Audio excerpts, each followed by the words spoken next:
As reported in Part 1, on March 11th, striking nickel miners from Sudbury, Canada, voted 88.7% not to accept the latest contract offer from Vale. After more than 8 months on strike, a greater percentage voted against the offer than did in the vote that put them on strike in the first place back in July of 2009. In an open letter to the Sudbury media, Vale CEO Tito Martins blamed the decision in part on what he called, quote, a global campaign of misinformation, racism, intolerance, and xenophobia. The allegations evoked a strong response from leadership of the union, the United Steelworkers, whose international president, Leo Gerard, was in Sudbury last week.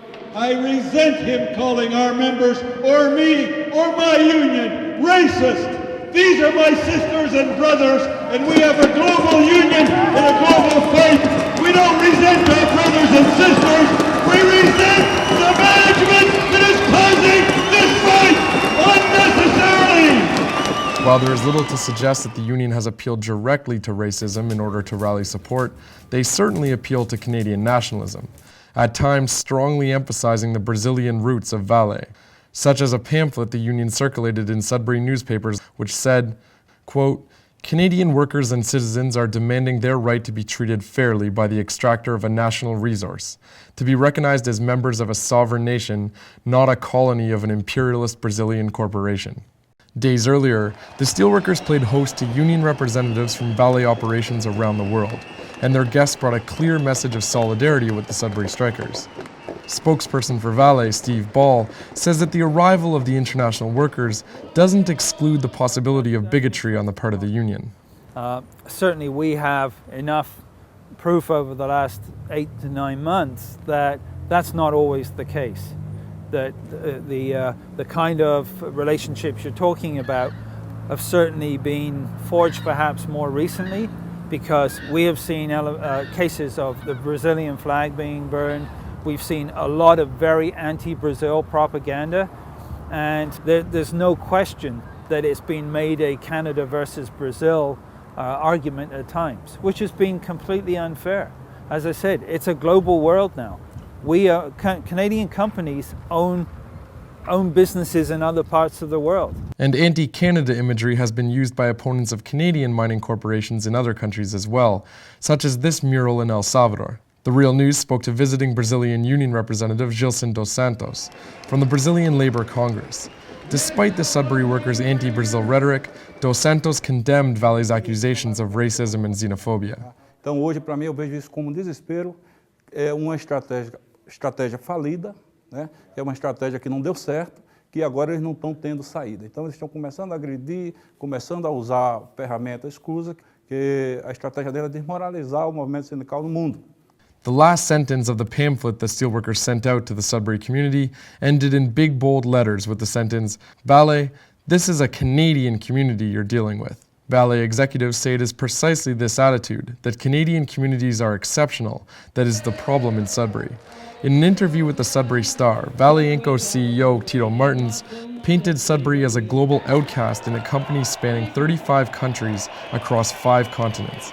He said, quote, we never had a problem with a union before. It's the first time.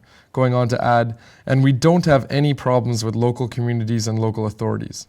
This comment comes as 40 different civil society organizations in Brazil are joining to host the first international meeting for those affected by Vale. The event starts on April 12th in Rio de Janeiro and will be attended by community representatives from at least 8 countries. All the international union representatives that the Real News spoke to in Sudbury countered Vale's statements with their own experiences. They said that they would prefer to move up to similar wages and benefits that the Sudbury workers are fighting for, rather than have Sudbury come down to their level. As for the nationalist rhetoric of the Sudbury workers, the visiting Brazilian workers interpreted this as more of a cultural defense than an insult to communities in other countries. A Vale não está respeitando a cultura, a tradição e a história dos mineradores de Sudbury. Um estado de bem-estar social consolidado que garante pleno emprego e uma vida decente para os trabalhadores. The Sudbury miners have a long history of fighting for the job safety and benefits that they enjoy today. This is the 8th time in just over 50 years that they have been out on strike. This past week, the current strike eclipsed the 1978-79 strike to become the longest in the city's history. Dos Santos is impressed with the long memory of the Sudbury workers. Porque ele não visa o lucro, não visa a questão lá financeira, ele visa, sim, o respeito com a luta dos trabalhadores que morreram para que eles hoje tivessem a condição que tem hoje aqui. É isso que lá no Brasil ainda precisamos ainda ter isso, um pouco disso. Né? Hoje você visa mais a questão social, lucro e tal, mas não pensa nos antepassados. Muito pouco, muita gente ainda trabalha pensando em si próprio.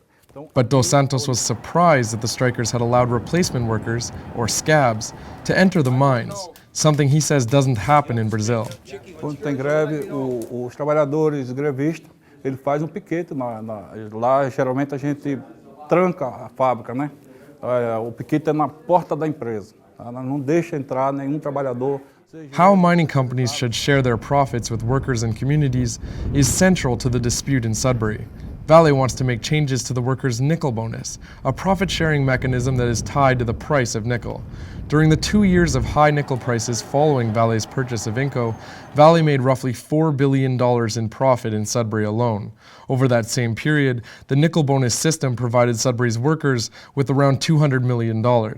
It was an uncapped bonus system. No company that we're aware of in the private sector has bonus systems that are completely unchecked. There has to be a level of reasonability within that bonus system. Vale wants the steelworkers to accept a bonus system similar to that of the company's non-unionized staff. We have a performance incentive plan that's based on our own performance and the performance of Vale as a company. We share in the profits of the company when the company is doing well, based on the performance of the company and our own objectives that we have to achieve. And there's nothing wrong with that. Having a bonus system that's tied entirely to the price of a commodity, again, doesn't meet business needs for the future. Tito Martins told the Sudbury Star that the workers should start identifying as part of the company, not as its adversaries, saying, quote, "We need to have our people committed to produce more in a more efficient way, and in order to do so, we need to have them committed to the performance of the company." He added that the company has the highest of goals, saying, quote, "We want to be the biggest mining company in the world, and there is only one way to do it, getting bigger, producing more, growing." The resource is owned by a multinational company who feels no allegiance to the community, but simply has an allegiance to maximizing profitability as quickly as possible. And so that it's a dispute about how will the community benefit from the extraction of those resources. And the way we've done that over the years in Sudbury is with the workers getting a bonus based on the price of the commodity, so that when the price of the commodity is higher, more of it comes to the workers who ultimately spend it in the community. So it's a way of returning some of the wealth that's extracted from these mines in this community back to the community, and that there can be some benefit from that. So the workers that were here from all around the world, they see that, they understand it, and they believe in it. Activists from places where workers face incomparably worse conditions than Sudbury also came to show support for the strike. We have the same problem, even worse in Iran. Over there, the workers, they cannot get their pay on time. Unfortunately, they get fired, they get tortured because of their political activity. They get disappeared all of a sudden, they get put in jail, and they've been executed for many, many years since Islamic Revolution. We are here to support the workers in Sudbury because we do believe that we all suffer from the same problems. Vitória dos trabalhadores do Canadá será uma vitória dos trabalhadores de todo o mundo. At the rally, the Brazilian workers exchanged flags with representatives of the Anishinaabe Nation, the original inhabitants of the Sudbury Basin. The Anishinaabe, like indigenous nations across Canada, have faced and continue to face various forms of racism. Last fall, at our General Assembly, I brought to the attention of our chiefs the hardship that the workers were going through here with Vale Inco, treating them with such disrespect. We had a resolution passed in support of the United Steelworkers here, and it was passed unanimously by all of our chiefs. The Real News spoke to Deputy Grand Chief for the Union of Ontario Indians, Glenn Hare, who was particularly interested in a confidential agreement between Vale and the Canadian government that the feds are refusing to make public. You know, we go back a long ways too, and our struggles and our fights as First Nations when we go back as far as the treaties.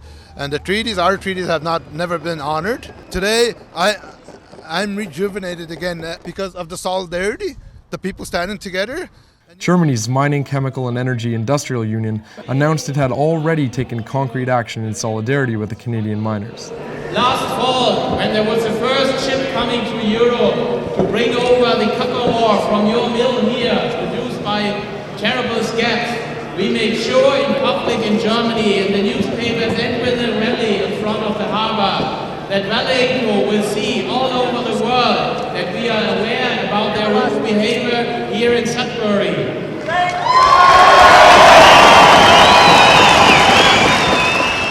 The call-out for the first international meeting of those affected by Vale has the following to say about labor struggles. Quote, Vale has used the global economic crisis to pressure its workers throughout the world, reducing rights previously won through years of struggle. The strike launched by Vale's Canadian workers in June 2009 provides an important example of the construction of our international unity. It remains to be seen whether or not that unity will translate into more coordinated action that puts real pressure on the company.